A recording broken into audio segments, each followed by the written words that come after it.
Hey guys, ఇది మాది షిరిడీలో సెకండ్ డే అనమాట. మేము ఈరోజు లాంగ్ ట్రిప్ ప్లాన్ చేసాం. భీమాశంకర్ జ్యోతిర్లింగం తెలుసు కదా, అక్కడికి వెళ్తున్నాం అనమాట. అక్కడికి వెళ్ళాలంటే మాకు షిరిడీ నుంచి చాలా దూరం అనమాట అది. అందుకని మార్నింగ్ 5కి లేచాం మేము. 6 కల్లా 5:30కి 6 కల్లా బస్ ఎక్కేసాము అందరం వచ్చేసి. ఇప్పుడు దారిలో ఎక్కడైనా బ్రేక్ఫాస్ట్ కోసం ఆగి తర్వాత బ్రేక్ఫాస్ట్ చేసి తర్వాత భీమాశంకర్ వెళ్ళాలన్నమాట. దానికే ఇంత ఎర్లీగా లేచాం.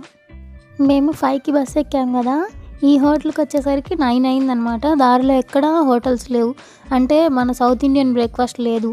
ఇక్కడ అన్ని వడాపావులు అయ్యే ఉన్నాయి, పకోడీలు అవే ఉన్నాయి. అవి మేము తినలేము కాబట్టి సౌత్ ఇండియన్ బ్రేక్ఫాస్ట్ ఎక్కడుందా అని గూగుల్లో చూసుకుంటే ఈ హోటల్ చూపెట్టి. ఇదిగోండి గైస్, ఫుడ్ మెన్యూ చూడండి. ప్రైజెస్ అయితే కొంచెం పర్లేదు, బాగానే ఉన్నాయి. ఎందుకంటే షిరిడీలో గుడి ముందు హోటల్ ఉండింది, దాంట్లో అయితే ప్రైస్ ఇంకా ఎక్కువ ఉంది. ఇందులో కొంచెం పర్లేదు, తక్కువే ఉన్నాయి. నేను స్నాక్స్ కోసం ఈ 2 కొనుక్కున్నా బస్సులో వెళ్ళేటప్పుడు తినడానికి.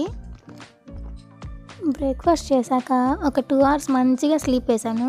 లేచి చూస్తే ఇక్కడ ఈ కొండల దగ్గరికి వచ్చేసాం. భీమాశంకర్ అనేది కొండ మీద ఉండిద్దంట.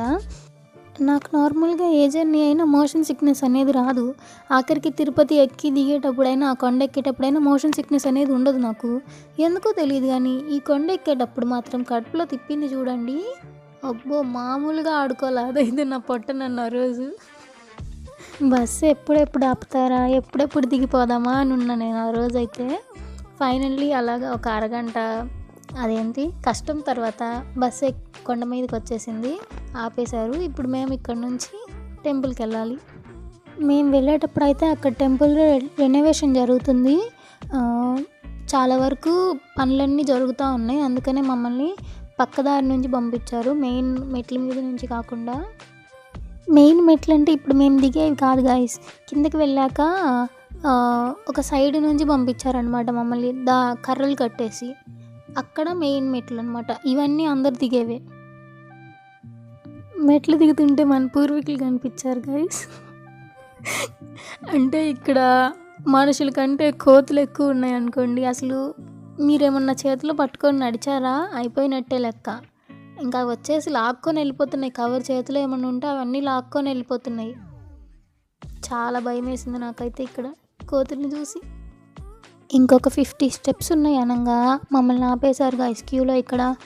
ఇంకా ఆ క్యూలో వెయిట్ చేసాం చూడండి, 2 గంటలు వెయిట్ చేసాం క్యూలో. చిరాకు వచ్చింది నాకైతే.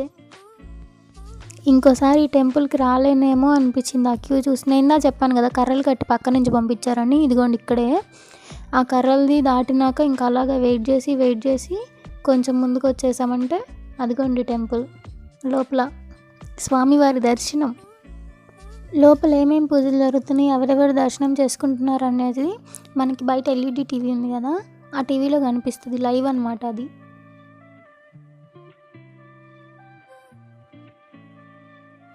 నాకు తెలిసి మన దగ్గరలో ఉన్న జ్యోతిర్లింగాలన్నిటిలో మనం తాకి మనమే అభిషేకం చేసే జ్యోతిర్లింగం ఇది ఒక్కటే.